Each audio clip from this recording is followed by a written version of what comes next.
주일 오전에 받을 말씀 본문 요한복음 14장 6절 함께 읽겠습니다. 예수께서 이르시되 내가 곧 길이요 진리요 생명이니 나로 말미암지 않고는 아버지께로 올 자가 없느니라. 아멘. 욥기서 42장 4절 5절에 보면 욥이 이렇게 얘기했습니다. 하나님께 질문을 했대요. 여러분들은 질문을 참 잘하셔야 됩니다. 여러분 말씀을 듣기 전에 질문을 하세요. 욥기서 42장 4절 5절 욥이 항상 질문을 했어요. 하나님, 내가 진짜로 지금 이것 때문에 힘든데 또 내가 앞으로 중요한 걸 내가 또 결정을 해야 되는데 내가 중요한 선택을 해야 되겠는데 또 하나님 우리 남편 문제, 우리 자녀 문제, 또 내 사업의 문제 이것을 두고 하나님께 질문한 겁니다. 질문을 하면 하나님께서는 말씀으로 답을 딱 주시는 거예요. 오늘 여러분들이 하나님께 질문하세요. 여러분 중요한 부분을 두고 질문하세요. 그러면 정확하게 오늘 강단 말씀을 통해서 여러분에게 답을 주십니다. 그 욥이 이렇게 얘기했어요.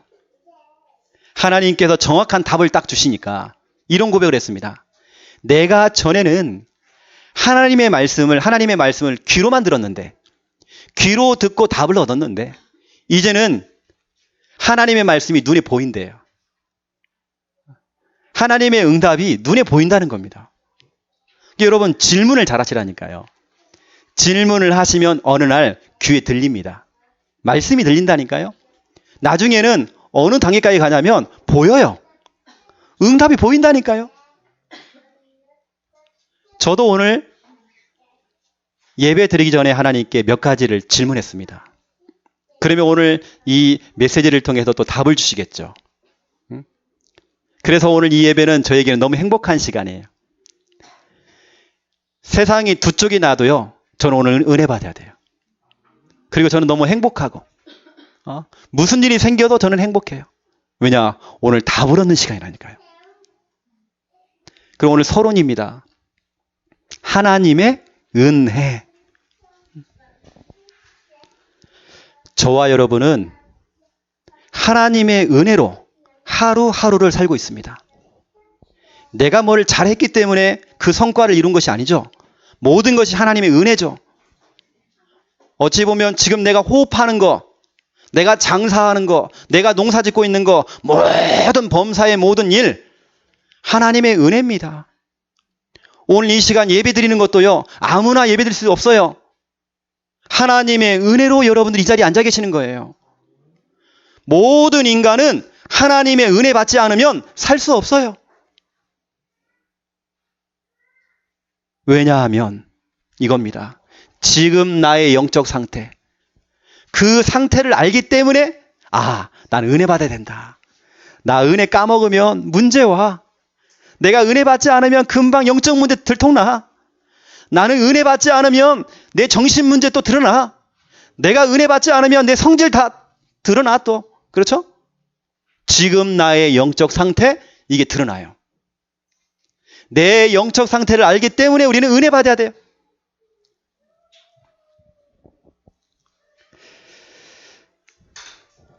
그래서 여러분, 지금 나의 영적 상태입니다. 지금 나의 영적 상태에 따라서 이겁니다. 첫 번째 1번, 사람이 붙어요. 영적 상태가 비슷한 사람끼리 모입니다. 여러분 주위의 사람들 한번 살펴보세요. 내 주위에 어떤 사람들이 있는지. 어떤 사람들은 불평하는 사람들끼리 모여요. 또 어떤 사람들은 감사하는 사람들끼리 모입니다.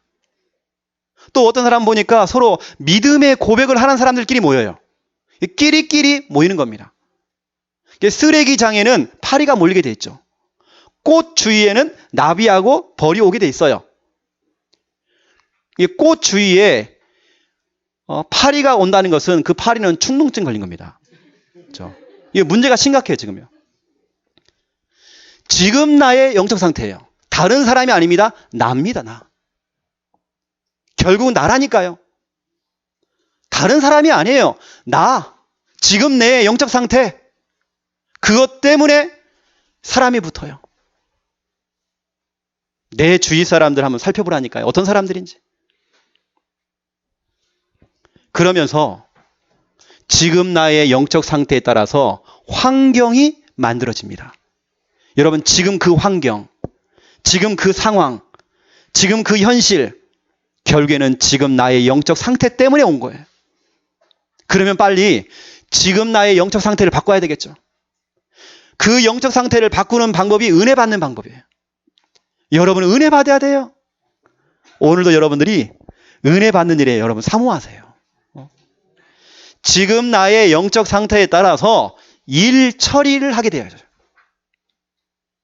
지금 내 상태, 지금 내 기분, 지금 내 감정, 지금 내 상황, 그것 때문에 일 처리를 한다니까요. 기분 좋을 때는 다 안아주고, 기분 나쁠 때는 내치고, 그건 내 상태입니다. 그건 다른 사람의 문제가 아니에요. 지금 나의 문제예요. 여러분, 진짜 은혜 받는 사람들은요, 다른 사람이 안 보입니다. 이건 내 문제구나 발견됩니다. 이건 나 때문에 생긴 문제구나. 그게 발견되어집니다. 내가 은혜 받고 내가 서면 되겠구나. 내가 믿음을 키우면 되겠구나. 내가 은혜 받아야 되겠구나. 은혜 받는 사람 특징입니다. 하지만 은혜 못 받는 사람 특징, 탓을 합니다. 누구 탓하죠? 환경 탓하죠? 여러분, 그 탓하는 게요, 역사가 깊어요. 창세기 3장부터 시작됐어요. 아담이 하와에게요, 자기 마누라에게 자꾸 탓을 합니다. 지가 못하는 건 모르고 자기 상태는 몰라요. 지금 나의 영적 상태, 다른 사람의 상태가 아닙니다. 지금 나의 상태예요. 나를 봐야 돼요. 내가 진짜 은혜 받아야 돼. 지금요. 내가 지금 하나님 앞에 서야 돼요. 내가 지금 정말 무릎을 꿇어야 돼요. 내가 지금 하나님께 부르짖어야 돼요. 내가 은혜 받아야 지금요. 다른 사람이 아닙니다. 그래서 예수님께서 골고다의 십자가를 짊어지고 올라가시면서 이렇게 얘기했습니다. 너를 위해서 울어라. 그리고 네 자녀를 위해서 울어라. 중요한 건 나라니까, 나요. 내가 은혜 받아야 돼요. 결국 지금 나의 영적 상태를 바꿔야 돼요. 그래서 그 상태를 바꾸는 방법이 은혜 받는 겁니다. 은혜 받아야 돼요. 자, 1번 보세요. 에베소서 2장 1절부터 10절. 저와 여러분은 하나님의 은혜로 구원받았어요. 우리의 노력, 우리의 열심 1%도 섞이지 않았어요. 하나님께서 일방적으로 여러분을 너무 사랑하셔서 예수 그리스도를 보내서 여러분을 그 저주와 재앙과 불행 속에 있던 여러분들을, 사주팔자 운명에 묶여있던 여러분들을 건져내신 겁니다. 은혜로 하나님 구원받았어요. 그렇죠? 우리의 행위가 포함되지 않았어요. 우리의 노력이 포함되지 않았어요. 전적인 하나님의 은혜예요. 그 은혜 받은 우리 인간들은요, 두 번째 히브리서 4장 16절, 이제부터는 은혜 받는 자리에 앉아야 돼요. 은혜로 구원을 받은 저와 여러분은 은혜 받아야 돼요. 그것도 지속으로 은혜 받아야 돼요. 은혜 받지 않으면 지금 나의 영적 상태 또 드러나요. 숨겨져 있던 내 영적 문제 또 드러나요. 나의 잘못된 각인된 거, 뿌리 내리고 있는 거, 잘못된 체질 또 드러나요. 이건 목사도 예외가 될 수 없어요. 목사도 은혜 받아야 돼요. 어찌 보면 이 단상에 있는 이 목사가 먼저 은혜 받아야 돼요. 이 목사가 먼저 엎드려야 돼요. 이 목사도 여러분 아니고 늘 하나님만 바라봐야 돼요. 그래서요. 은혜 받지 않으면 목사 일도 못하는 겁니다. 은혜 받아야 돼요. 그래서 히브리서 4장 16절에 보니까 때를 따라 돕는 은혜를 얻기 위하여 은혜의 보좌 앞에 담대히 나아가래요. 무슨 일이 생겨도 담대히 은혜 받는 자리에 앉아야 돼요. 시마다 분마다 초마다 때를 따라 돕는 은혜를 얻기 위하여 우리는 도움을 얻어야 돼요. 내 힘으로는 안 돼요. 우리는 연약해요. 우리는 부족해요. 그래서 우리가 은혜 받아야 돼요. 은혜 받는 자리, 바로 그 자리가 바로 이 자리입니다. 예배 자리예요. 여러분의 이 몸뚱아리를 은혜 받는 자리에 앉혀놔요, 그냥. 우리의 영은 하나님 말씀을 다 듣고 있어요. 우리가 졸고 있어도 우리의 영은 하나님 말씀을 듣습니다. 뇌사에 빠진 사람을 코마라고 합니다. 코마. 그 뇌사에 빠진 사람에게 제가 찾아가가지고요, 구원의 길 복음을 전했어요. 이 사람이 다음날 깨어났어요. 최영호 목사가 능력 있는 것이 아니고 복음이 능력 있고, 이건 하나님의 은혜 아닙니까?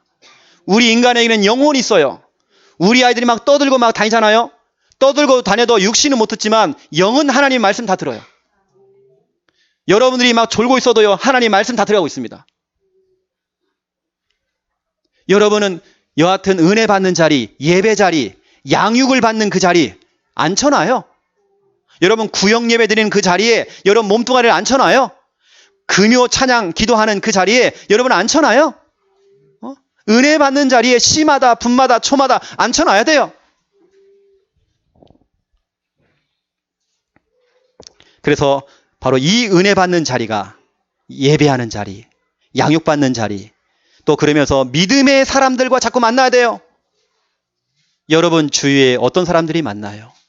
여러분에게 믿음으로 힘을 주는 사람이 만나요? 아니면 같이 불평하는 사람들이 만나요? 지금 나의 영적 상태, 여러분 빨리 바꿔야 됩니다. 자, 세 번째 보세요. 시편 107편 9절입니다. 사모하는 영혼이 나와요. 여러분은 날마다 사모하는 영혼이 돼야 돼요. 말씀을 사모해야 돼요. 예배를 사모해야 돼요. 은혜를 사모해야 돼요. 얼마큼 사모하느냐? 이제 이것이 아니면 안 된다 할 만큼 생명 걸고 여러분 예배 드리셔야 돼요. 오늘 여러분들이 하나님께 질문하면서요, 하나님, 내가 정말 이 답답한 일이 생겼는데 말씀을 통해서 답을 주세요. 그 사모하는 마음을 가지고 여러분 예배 드리세요. 사모하는 영혼.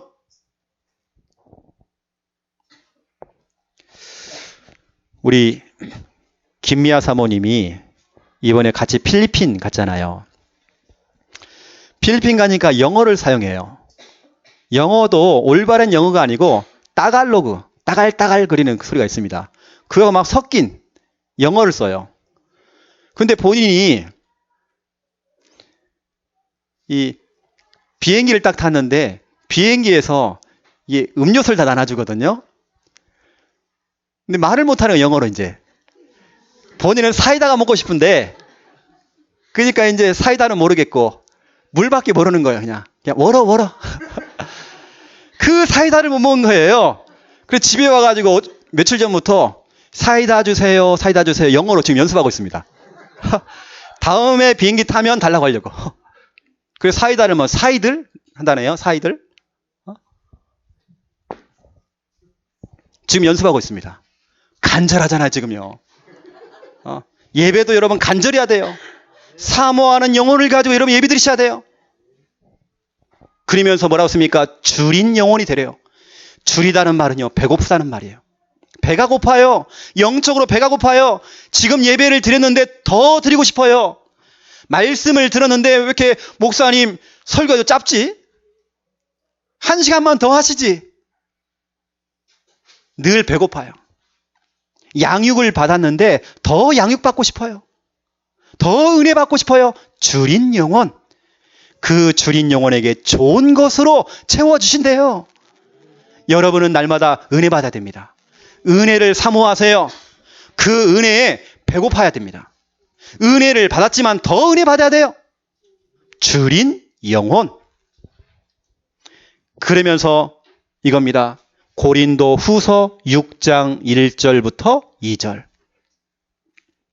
그래서 바울은 이 모든 것을 한마디로 정리해버렸어요. 지금까지 제가 얘기했던 이 부분을요, 한마디로 다 정리한 겁니다. 그게 뭔지 아십니까? 바로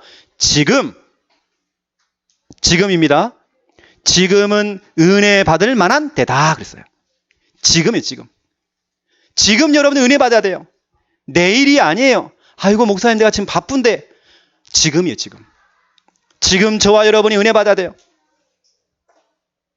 지난 주간에 저를 하도 괴롭히는 사람이 있어요. 뭘 괴롭히느냐? 이분이 은혜 받고 싶어하고 저를 괴롭혀요. 굳이 저희 교회로 오겠다네요. 저 수원에 있는 렘넌트가 진주 교대를 들어간 거예요. 그 진주 교대에 있는 애가 지금 2학년 여학생인데 제 영상 메시지를 들었나 봐요. 제 메시지를. 이게 바로 목회자 자녀예요, 또. 이제 제 메시지를 듣고 나름대로 자기는 이제 진주에 있는 우리 그 같은 교단에 이제 교회를 간 거예요. 갔는데 자기 마음에 들질 않아요. 그래서 어제 그 엄마랑 같이 만난 겁니다. 엄마가 목회자거든요. 만나서 대화를 한 겁니다. 그 진주에서 여기까지 버스를 타고 오겠다네요, 또. 왜냐하면 그 애가 얼마나 말씀을 사모하고 은혜를 사모하냐면 수원까지 주일마다 예배 가는 거예요. 여러분 생각해 보세요. 3시간, 4시간을 버스를 타고요. 왔다 갔다 해요. 예배 드리고 또 내려와요. 이 애가 그만큼 이 은혜를 사모해요. 말씀을 사모해요. 그래서 이번 주에 부목사님하고 저 같이 또 들어가기로 했습니다. 이 애를 좀 만나보고 이 아이 상태가 진짜 어떤 상태인지 정확히 봐야 되겠죠. 이 아이 중심으로 지금 한 많게는 30명, 적게는 한 10명 정도 아이들이 모여가지고 지금 예배드리고 있다네요. 그 정도로 귀한 중요한 사역자예요. 이 렘넌트가. 여하튼 그 아이를 이번 주간에 만나기로 약속했습니다. 그 아이가 그만큼 사모해요. 제가 그랬습니다. 야, 진주에서 창녕까지 오려면 직통으로 와도 50분 1시간이다. 네가 만약에 저 마산을 거쳐서 오면 1시간 반도 걸릴 수 있다. 근데 이 애는 3시간, 4시간도 갔다는 거예요. 또 수도권 안에서는 교회 다닐 때에 1시간 이상 가는 것은 쉽다네요. 그런데 여러분, 코앞에 있는 교회도 안 와요. 가까이 있는 데도 오질 않아요. 여러분, 지금 은혜 받아야 돼요, 지금. 다음 날 은혜 받으면 안 돼요. 지금 여러분 승부를 걸어야 돼요. 지금. 지금 내가 벼랑 끝에 서 있다. 그 심정을 가지고 여러분들이 은혜를 사모하고 말씀을 받으셔야 돼요. 그래서 지금 은혜 받아야 돼요. 자, 그래서 서론 하나님의 은혜입니다. 지금 나의 영적 상태를 바꾸는 최고의 방법, 은혜 받는 것밖에 없어요. 은혜 받으시기 바랍니다. 제가 오늘 좀 서론을 좀 길게 할 거예요. 왜냐? 너무 중요하니까. 제가 군대를 입대를 했어요. 그 진주에 있는 교육사령부에서 제가 훈련을 받았어요. 근데 저는 훈련소에 딱 들어가니까 너무 은혜 받고 싶어요. 너무 예배드리고 싶어요. 그게 기도 제목이었습니다. 그래서 훈련소 때에 또 교회 가가지고 제가 성가대를 했거든요. 너무 좋아요. 막 성가대하는데 막 눈물이 나요. 그래서 제가 또 자대 배치를 받았습니다. 자대 배치를 받았는데 취사병으로 빠졌어요. 너무 힘들었어요. 그 당시에 마지막 방위가 또 사라지는 시대였어요. 현역병이 2명인데요. 사령부거든요. 5,000명 밥을 먹였다니까요. 그래서 저는 5병이의 기적을 합니다. 2명의 현역병 2명이서 밥을 짓는데요. 그것도 우리 고참은 병장이고 저는 이제 이병이에요. 우리 병장은 늘 자빠져 자요. 그것도 경상도 사람이에요. 저는 전라도고. 늘 저를 갈구어요. 저 혼자서 5,000명 밥을 했어요. 근데 제가요, 창고에 들어가가지고요, 제가 기타 치면서 울며 제가 기도했어요. 하나님, 나 은혜 받고 싶어요. 이 힘든 게 문제가 아니고, 나 은혜 받고 싶어요. 나 교회 가고 싶어요. 취사병은 주일날도 밥해야 돼요. 교회 못 가요. 은혜를 사모하면 제가 계속 기도했다니까요. 그랬던 제가 설거지를 막 하고 있는데 작전사령관 별 3개짜리가 순실 떴어요. 저는 별 3개인지도 몰라서 처음 봤어. 그래서 제가요, 설거지 하다가 앞치마를 두른 상태로, 모자를 쓴 상태로, 이 고무장갑을 낀 상태로 필승했어요. 그런데 희한하죠. 그때 하나님이 역사했어요. 그 장군님이 저를 잘 봤다네요. 그 시간 저한테 뿅 갔다네요. 그래서 이 친구는 괜찮다 그래가지고 비서실장을 불러가지고 저를 데리고 온 겁니다. 비서실로. 그랬더니 우리 있는 이 선임하사가 난리가 난 겁니다. 별 3개짜리 그게 올라가잖아요. 옷을 막 다려주고 막 머리 깎아주고 막 해가지고 올려픈 걸 보낸 거예요. 그리고 제가 벌벌 떨리는 마음을 가지고 그 사령관 앞에 딱 섰잖아요. 얼마나 떨립니까 여러분, 이병이. 그래서 제가 또 필승하고요. 막 떨면서 이러고 있는데 하는 말이, 최이병 나랑 같이 여기서 같이 일하겠느냐 물어보더라고요.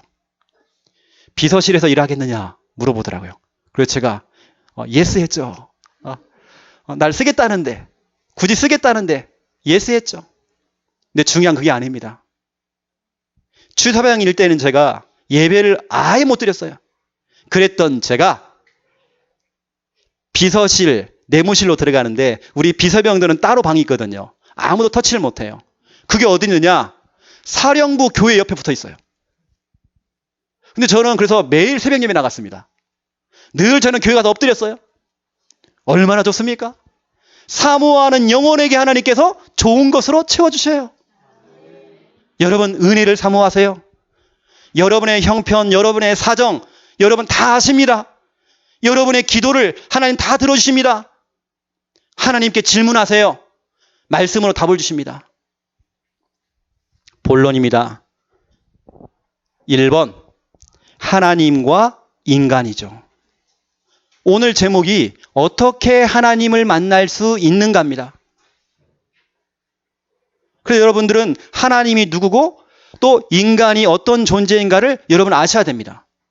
이걸 아셔야 왜 인간이 하나님을 만날 수 없는가, 그 사실을 여러분 알 수 있어요. 자, 보세요. 먼저 보세요. 하나님이 어떤 분인가? 하나님은 영이십니다.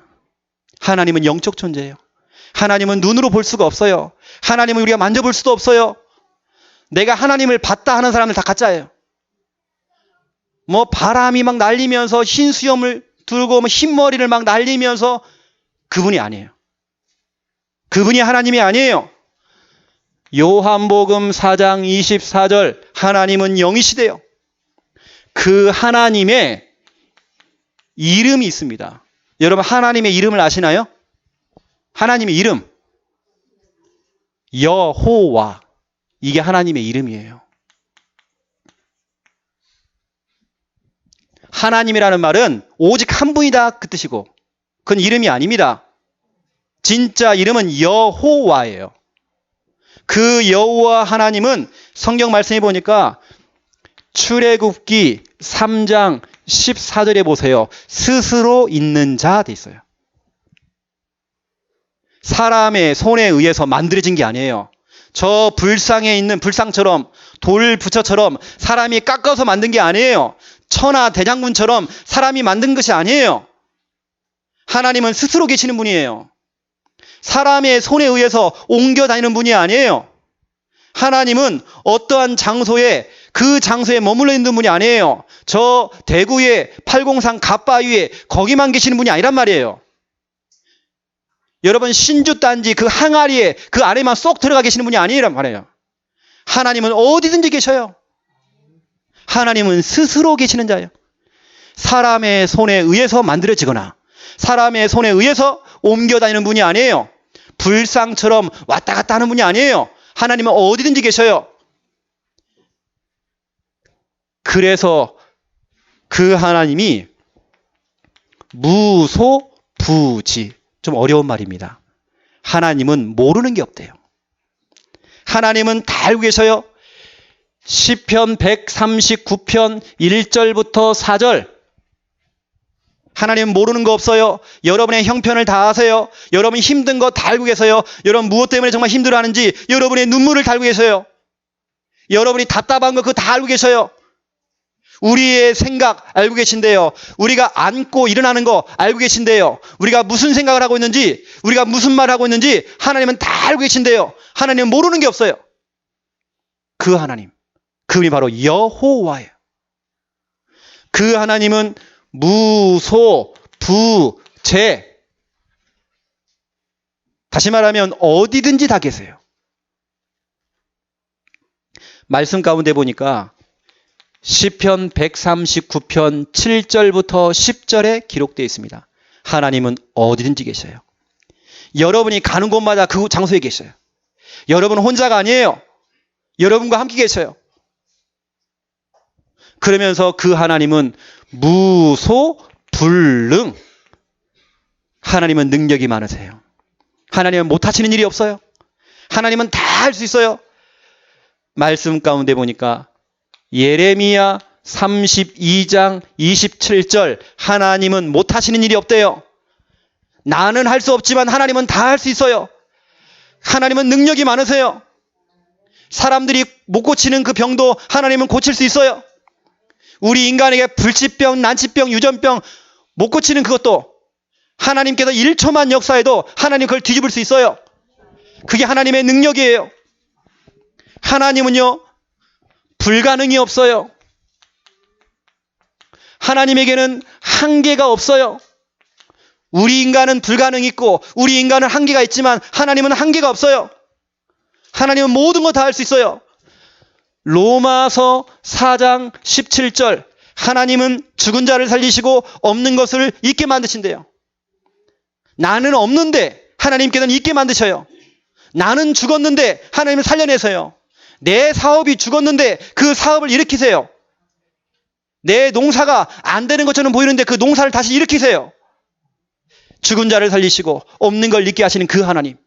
여러분 그 하나님만 바라보세요. 사람 바라보면 큰일 납니다. 누구 탓하지 마시고 지금 나의 영적 상태 여러분 그것부터 빨리 바꿔야 돼요. 다른 사람이 아니에요 지금요. 이 하나님은 돌아가신 분이 아니에요.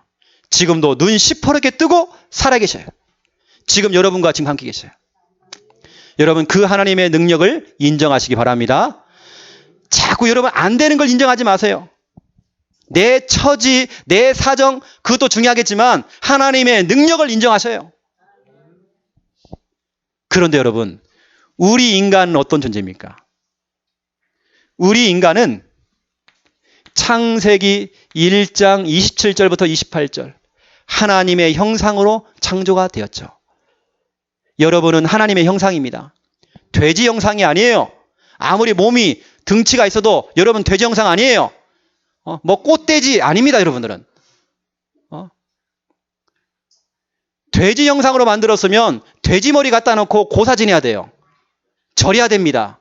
하지만 여러분은 하나님의 형상이에요. 하나님만 바라봐야 돼요. 하나님에게는 답이 있어요. 그러면서 우리 인간은 창세기 2장 7절 육체라고 하는 이 밥그릇 속에 하나님께서 생기를 불어넣었죠. 영혼을 불어넣은 것입니다. 흙으로 인간을 하나님의 형상으로 창조했죠. 그리고 그 코에다가 하나님의 생기를 불어넣었더니 생영이 된지라 살아있는 영, 그 영이 들어간 거예요. 언젠가 제 친구가 쌍둥이인데요. 제가 신학교 다닐 때 이 쌍둥이 둘이가 불치병에 걸린 거예요. 이 친구들이 좀 살고 싶으니까 기도원에 들어갔습니다. 여러분 기도원도 함부로 가면 안 됩니다. 제가 그 기도원 가서 깜짝 놀랐어요. 별 기도원이 다 있구나. 그 기도원에 또 주특기가 또 있더라고요. 이거 창세기 2장 7절을 가지고요. 사람이 흙으로 창조되었다. 그래가지고 흙으로 모든 걸 다 치료하는 거예요. 그 쌍둥이가 점점 말라가는 이 병이 걸렸어요. 그래서 저는 우리 친구들끼리 그 친구 살리려고 사랑의 리퀘스트 거기에 우리가 출연을 갖다가 신청한 겁니다. 그리고 우리가 됐어요. 돼가지고 그냥 방송을 하기로 했었는데 이 친구들이 죽었거든요. 쌍둥이 둘 다. 그 기도원에 갔더니 뭐 하고 있냐면 옷을 홀라당 벗고요. 우리 인간은 흙에서 창조가 됐기 때문에 흙하고 같이 있어야 된다네요. 특히 우리 심장 부위가 흙하고 같이 있어야 된대요. 막 몸에다 흙을 막 발라요. 기도원에서. 발라놓고 예배드려요. 흙탕물을 먹어요. 토담굴에 들어가가지고 또 거기서 막 기도해요. 흙 침대에 누워서 잠을 자요 또. 맨발로 막 걸어 다녀요. 흙하고 같이 있어야 된대요. 그런 기도원 많아요 여러분요. 그 친구가 몇 주 만에 죽어버렸어요. 여러분 우리 인간은 흙만 있는 게 아니에요. 우리 인간은 더 중요한 영혼이 담겼어요. 우리 인간은 영적 존재예요. 하나님 바라봐야 돼요. 그래서요. 우리는 영적인 예배를 드려야 돼요. 기분 나쁘고 감정 상해도 예배 드려야 돼요. 왜냐? 영적 존재니까. 그 인간이 보세요, 여러분. 이 육체와 영혼이 나누어지면, 육체라고 한 밥그릇 속에 영혼이 담겨 있는데 이것이 분리가 되어지면 이것을 보고 우리는 죽음이라고 그럽니다. 여러분, 인간이요, 죽어버리면 구원의 기회를 놓친 거예요. 육체 속에 영혼이 담겨 있을 때에만이 구원의 기회가 됩니다. 그래서 여러분, 지금 구원 받으셔야 됩니다. 지금 우리는 은혜 받아야 됩니다. 지금. 우리 이 인간은요, 결국에는 보세요. 전도서 12장 7절을 보세요. 우리는 죽으면 우리의 몸은 흙으로 창조되었기 때문에 땅으로 돌아가고 우리의 영은 그 영을 창조하신 하나님께로 돌아간대요. 알겠죠? 우리의 몸은 흙으로 돌아가요. 우리의 영은 하나님께로 돌아가요. 히브리서 9장 27절, 우리는 시한부 인생을 살고 있어요. 한 번 죽는 것은 정한 바 돼 있대요. 언젠가는 한 번은 다 죽게 돼 있어요. 그 인간이, 중요한 건 이겁니다. 그 인간이 하나님을 떠나버린 거예요. 그 전능자 하나님을 떠나버린 거예요. 그 능력이 많으신 그 하나님을 떠나버린 거예요. 하나님의 형상을 가진 그 인간이 하나님을 떠나버린 거예요. 물고기가 물속에서 행복하듯이 우리 인간은 하나님과 함께할 때 행복한데 하나님을 떠나버린 거예요. 하나님 떠나면 문제가 오잖아요. 하나님을 떠나는 그 순간부터 인간은 죽은 상태가 돼요. 에베소서 2장 1절, 죄와 허물로 죽어버렸대요. 하나님을 떠나는 그 순간부터 잡힌 상태가 됐어요.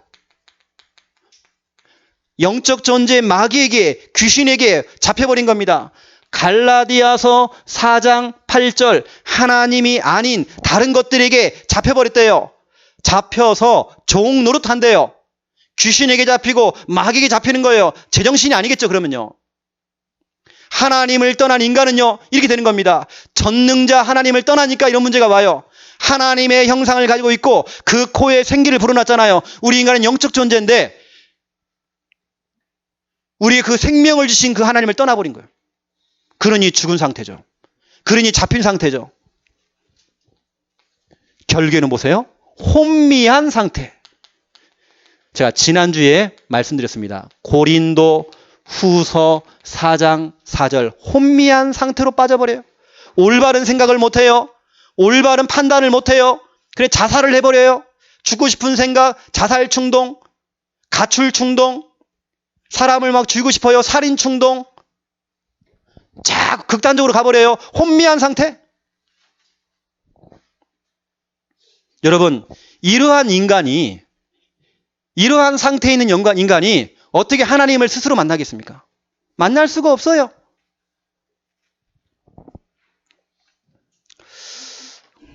우리나라에 IQ 210짜리가 나왔거든요. 천재입니다, 천재. 그래서 세계 10대 천재 중에 들어갔어요, 이 사람이. 그 이름이 김웅용이라는 사람입니다. 5살 때에 4개 국어를 뗐어요. 우리 김미아 사모님은 지금도 헤매고 있는데 4개 국어를 뗐어요. 5살 때에 일본에서 초청을 한 겁니다. 그 일본의 그 후지 TV에서 이 아이를 촬영을 하는데 뭐냐면 일본 도쿄 대학교의 교수님, 수학과 교수님이 미적분 그 문제를 낸 거예요. 그때 단번에 풀어요, 그걸. 이 아이가. 그래서 일본에서 막 극찬한 겁니다. 앞으로 노벨상 받을 인재다. 그래서 지금까지 10년 넘게 세계에서 가장 똑똑한 사람으로 지금까지 기네스북에 올라와 있습니다. 그 사람이. 12살 때에 나사, 우리가 쓰는 여러분 그 나사 말고요. 그 나사 선임 연구원으로 미 항공 우주국의 연구원으로 발탁됐어요. 천재죠, 천재. 천재 과학자 아인슈타인보다 더 머리가 똑똑하대요. 대문호 괴테보다 더 똑똑하대요. 그게 우리 한국 사람입니다. 그리고 탄탄도를 대로를 이렇게 가는 겁니다. 가는데 무슨 일이 생겼느냐? 우울증이 찾아온 거예요. 이 사람의 직접 고백입니다. 우울증이 찾아오기 시작한 거예요. 긴 대피증, 사람들 못 만나요. 집 밖에 못 나와요. 너무 시달리는 거예요. 그래서 그 모든 것을 다 포기하고 한국으로 넘어온 겁니다. 오히려 자기는요, 그 똑똑한 것이 자기는 재앙이 됐대요. 하나님을 떠난 인간은요, 아무리 똑똑해도 혼미한 상태, 아무리 똑똑해도 잡힌 상태, 아무리 똑똑해도 죽은 상태예요. 이 사람이 여러 번 자살을 시도해요. 너무 죽고 싶은 거예요. 똑똑하면 뭐합니까? 하나님 떠난 인간이요, 똑같아요. 그 전능자 하나님을 떠나면 문제가 온다니까요. 그래서 우리 인간은 하나님 만나야 돼요. 대통령도 하나님 만나야 돼요. 못 만나니까 뛰어내리는 겁니다. 하나님 만나야 돼요. 그런데 하나님 만나는 길을 모르잖아요. 그래서 두 번째, 2번. 하나님 만나는 길이 있어요. 하나님 만나는 길이 어떤 길인지를 여러분 아셔야 돼요. 어찌 보면 우리는 지금까지 1번 틀린 길을 갔어요. 여러분, 틀린 길은요, 가면 갈수록 손해봅니다. 이 길이 틀렸어요, 지금. 그 틀린 길을 계속 가면 계속 망하는 거예요. 오늘 우리 교회에 방문하신 분도 계십니다. 또 우리 교회 성도님들 계십니다, 지금. 우리는 틀린 길을 가면 안 돼요. 그 틀린 길이 뭔지 아십니까? 불신자들은 우상숭배예요. 교회 다니는 신자들은 종교생활입니다. 교회만 왔다 갔다 하는 종교생활. 저희 어머니도 처녀 때부터 예수를 믿고 교회 다니면서 교회 집사까지 됐어요. 교회 집사지만 영적인 사실을 모르고 예수 그리스도 모르니까 정신 문제가 오고 귀신 들려가지고 막 헤매고 아무리 집사라도요 피해갈 수가 없어요. 하나님 만나야 돼요. 종교생활한 겁니다. 불신자들은 우상숭배, 신자들은 종교생활. 그러니 여러분, 틀린 길을 계속 가니까 계속 망하는 거예요. 작년인가요? 저하고 우리 김미아 사모님하고 우리 김찬수 자매하고 저 합천에 있는 산에 올라갔어요. 날씨가 너무 좋았거든요. 올라가는데 이상해, 좀 날씨가. 그 산이 보통 산이 아닙니다. 암벽타기 하는 산이거든요. 제가 또 이 뚝심으로 또 올라간 겁니다. 올라갔는데 그 바위, 또 나무가 없어요. 바위만 있어, 그냥. 비가 오기 시작하는데요. 저는 괜찮은데 우리 찬수자매를 보니까 이게 안 해, 이게요. 정상까지 간 겁니다, 억지로. 비바람이 치는데 이제 그때부터는 이제 앞이 아무것도 안 보여요. 막 안기가 껴갖고 이제 아무것도 안 보이고 막 비가 오는데 막 저도 정신이 없어요. 길을 잃어버린 겁니다. 그래서 산에서 헤매기 시작하는데, 왜냐하면 그 다니던 길로요, 비가 내리니까요, 막 폭우가 쏟아지니까 길이 사라져 버렸어요. 그 산에서 길을 잃어버려갖고 우리가 3명이서 엄청 헤맸다니까요. 틀린 길을 가면 가는 만큼 손해보고 힘들어요. 헤매는 겁니다. 분명히 여러분, 성경은 말하고 있어요. 마태복음 12장 43절부터 45절. 우상 숭배하고 종교 생활하면 더 더러운 악한 귀신 7이 들어온대요. 지금보다 나중이 더 힘들어져요. 여러분, 종교 생활하면 안 됩니다. 교회만 왔다 갔다 하면 안 돼요. 제대로 하나님의 능력을 믿어야 되고 제대로 하나님 만나야 돼요. 우리는요, 예수님이 우리의 인생의 주인 돼야 돼요. 종교 생활 버려야 됩니다. 생명 없는 그 종교 생활. 그리고 우리가 지금까지 많이 빌었잖아요. 많이 빌고 지극정성으로 많이 빌었잖아요. 종교 생활, 우상 숭배. 그게 바로 다 틀린 길이었어요. 뭐 점치러 가고 운세 보고 뭐 삼재다 아홉수다. 저와 여러분은 그 삼재 아홉수에서 얼음 땡 했잖아요. 땡. 그 사주팔자 운명에서 땡 했잖아요. 얼음 땡. 두 번째 보세요. 2번. 틀린 길이 아니라 2번 유일한 길이 있어요. 무슨 길이냐? 하나님 만나는 길이 있어요. 그 길이 바로 누굽니까? 예수 그리스도. 오늘 말씀 가운데 내가 곧 길이다 그랬어요. 내가 곧 진리다. 내가 곧 생명이다 그랬어요. 하나님 만나는 유일한 길. 모든 재앙에서 빠져나오는 길. 모든 운명에서 빠져나오는 길. 행복한 길로 가는, 행복으로 가는 그 길. 그렇죠? 하나님 만나는 유일한 길. 제가 결혼을 해가지고 우리 처갓집 보니까요. 이 처갓집이 다 또 무속인 가문이야 또. 우리 집사람, 우리 사모님 그 할머니가 무당이었잖아요. 그래서 제가 찾아가서 얘기한 겁니다. 할머니, 지금까지 귀신 섬기고 지금까지 정말 이렇게 사주팔자 운명에 묶여 있었는데 그것도 자기 이 무당이요. 자기 점괘가 나왔어요. 자기 점괘에 뭐라고 하냐면 몇 월 며칠 날 죽는다네요. 그 점괘가 나온 겁니다. 왜냐하면 그 할머니 주특기가 뭐냐면 사람 죽는 날짜를 봐요. 사람을 딱 얼굴을 보면 그 사람 뒤에 관이 딱 떠오른대요.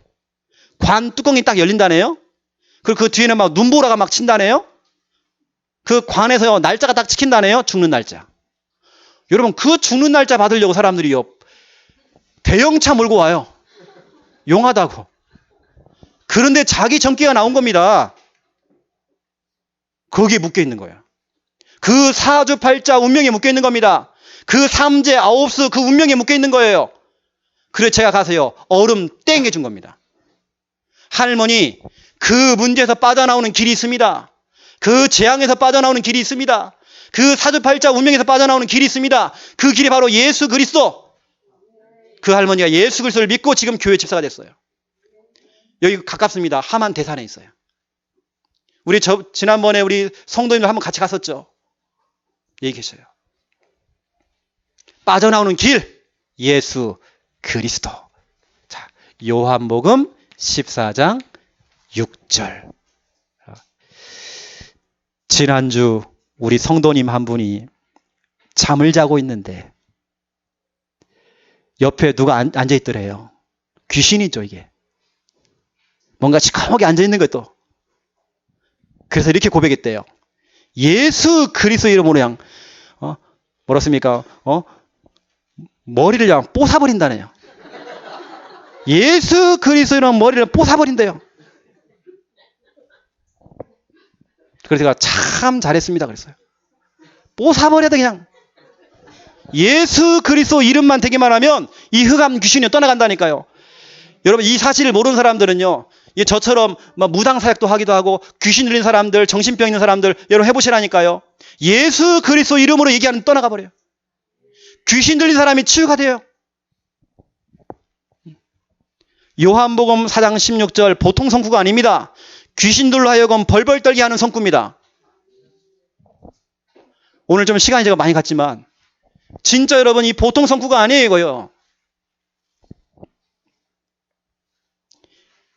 예배를 드리고 있는데 막 무당이 막 맨발로 막 뛰어와가지고 막 이 솜에다가 이렇게 칼을 들고 와가지고 제 목에다가 칼을 딱 대요. 그때 설교가 바로 요한복음 14장 6절이었어요. 내가 곧 길이요 진리요 생명이다 하면서 설교하고 있는데 목에다 칼을 딱 내밀고 설교하면 죽인다네요. 무당이. 눈 하나 깜짝 안 하고 설교했어요. 그랬더니 그 자리에서 무당이 칼을 빼가지고요. 자기 손을 가서 손목을 그었어요. 그 피가 터지는데요. 터진 겁니다. 그 119에 실려갔어요. 뭐 귀신이 역사에도요. 여하튼 귀신이 가장 싫어하는 성구. 요한복음 14장 6절. 여러분 이 말씀 딱 잡으세요. 보통 성구가 아니에요. 그 예수 그리스도께서 여러분을 구원하시기 위해서 인간의 몸을 입고 여러분 찾아오셨죠. 그걸 보고 우리는 성육신 그럽니다. 성탄절, 성육신. 그분이 십자가를 통해 여러분 가지고 있는 모든 문제를 다 짊어지시고 피 흘려 죽으신 겁니다. 그분이 하나님이라는 증거로 그리스도라는 증거로 성경대로 3일 만에 부활하셨죠. 그분이 지금 어디 계십니까? 교회도 계시고 하늘에도 계시지만 지금 여러분 마음의 주인으로 함께 계셔요. 그 예수 그리스도께서 요한복음 19장 30절 다 이루었다. 너의 모든 문제를 끝냈다. 모든 문제 끝. 여러분의 모든 문제에 끝을 내주신 그 예수 그리스도. 그렇죠? 여러분 틀린 길 가지 마세요. 유일한 길, 내가 사는 길, 그 길이 바로 예수 그리스도밖에 없어요. 사주팔자 운명에 묶이지 마세요. 꿈 따라가지 마세요. 뭐가 징크스에 묶이지 마세요. 하나님 만나는 길은, 유일한 길은 예수 그리스도밖에 없어요. 그 이름 앞에 귀신은 벌벌 떨게 돼 있어요. 결론입니다. 몇 가지 미션을 좀 드리겠습니다. 몇 가지 미션이 여러분의 기도 제목이 되어야 됩니다. 여러분 기도하시면 도전하세요. 첫 번째 1번입니다. 여러분 개인들은 지금부터 온전한 예배 회복하세요. 온전한 예배 도전하세요.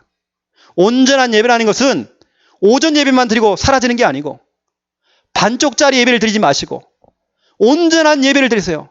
그리고 여러분 특별한 상황이 아니고서는 예를 들어서 뭐 급하게 해야 될 일들이 아니고서는 온전한 예배에 도전하세요. 언제부턴가 오전 예배만 드리고 바람과 같이 사라져버려요. 그게 체질돼 버렸어요. 그게 습관됐어요. 그게 당연한 거예요. 온전한 예배에 도전하세요. 특히 우리 학부모인 우리 부모님들 여러분들은요. 사무엘상 7장 17절부터 11절을 가지고 여러분 자녀에게 이 내용을 한번 설명해 주세요. 어릴 때부터 여러분 자녀들에게요. 예배가 얼마나 중요한지 예배를 설명해 주세요. 여기에 보니까 사무엘이 나옵니다. 사무엘이 위기가 찾아왔어요. 사무엘에게 문제가 찾아왔어요. 갑작스럽게 전쟁이 터진 겁니다. 적군이 기습 공격을 했어요. 이때 얼마나 불안하고 당황됩니까? 그러면 급하게라도 빨리 전쟁을 준비해서 나가야 하잖아요? 사무엘은 그렇지 않았어요. 그 바쁜 시간에, 그 급한 시간에 어린 양을 그걸 골라내요. 골라가지고 잡아내가지고 또 그걸 잡아 피를 받아가지고요. 또 포를 떠가지고 하나님께 번제드리고 피 뿌리고 거기 보니까 온전한 번제를 드렸대요. 온전한 예배를 드렸대요. 여러분 양을 잡는데요. 시간이 많이 걸리거든요. 전쟁해도 시간이 부족한데 예배를 지금 드리고 있단 말이에요. 그 예배 드리는 그 시간에 무슨 일이 벌어졌습니까? 하나님께 다 교통정리를 다 했어요. 혹시 여러분 바쁩니까? 뭐 때문에 바빠요 여러분요? 무엇 때문에 바쁩니까? 온전한 예배 회복하세요. 사무엘은 너무 바빴어요. 너무 급했어요. 너무 시급했어요. 이때 온전한 예배를 드렸어요. 여러분 혹시 문제 있나요? 온전한 예배를 드리세요. 여러분 혹시 답답한가요? 답답하신 분들은 예배 드리세요. 혹시 여러분 아프신 분 있나요? 온전한 예배를 드리세요. 문제가 생길수록 온전한 예배를 드려야 돼요. 복잡한 일이 생길수록 온전한 예배를 드려야 돼요. 특히 여러분 바쁠수록 온전한 예배를 드려야 돼요. 여러분 이 부분을 여러분 자녀들에게 설명해 주세요. 사무엘이 어떤 축복을 누렸는지. 너는 예배하는 자가 되라. 너는 정말 예배자가 되라. 어떠한 상황에도 너는 예배 성공해라. 온전한 예배를 드려라. 어릴 때부터 우리 아이들 이거 해야 됩니다.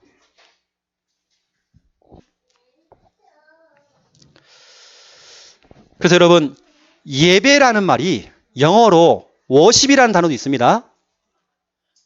그런데 예배라는 말이요 서비스.